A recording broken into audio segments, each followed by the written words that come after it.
so I really wouldn't bet against them. And I know the Man United result was incredibly disappointing.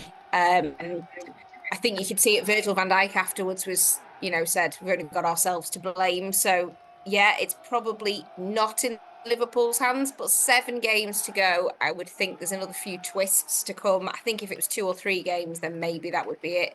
I just think that Liverpool know, a little bit like Manchester City as well, know how to grind out results when needed.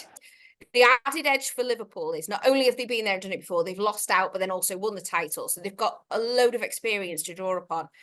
The Klopp factor, I don't think you can rule out. Those players are desperate to get their hands on the title in front of the fans, because it didn't happen in front of the fans because of the COVID season, and let him go out that way. I think if there was a straight choice now, most Liverpool fans would say pick the title over the Europa League. Obviously, I mean, both or one or the other is great, but I think that's how they would see it. So yeah, but I do think Liverpool now have to go out and win every game. Manchester City finally got the hands on the Champions League, which I think if that hadn't happened, maybe there would have been a huge sort of, focus on that. I think the squad is certainly big enough. I think that goes without saying. Everyone knows Manchester City's squad.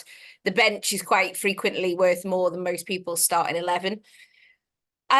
Arsenal, again, is an interesting one. I think they want that trophy under Mikel, whether it's the Champions League or the Premier League title, because they feel the two big ones, don't they? They feel the ones that they are kind of mixing with the big boys again, which they've wanted for so long.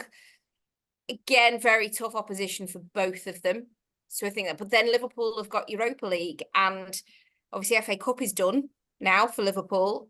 And although the League Cup's already done, and it's a nice way to know that Klopp's going out with the trophy already, it's certainly not the one that any Liverpool fan would have picked. So again, there's pressure probably on the Europa League, but I think for Liverpool, it's the Premier League title.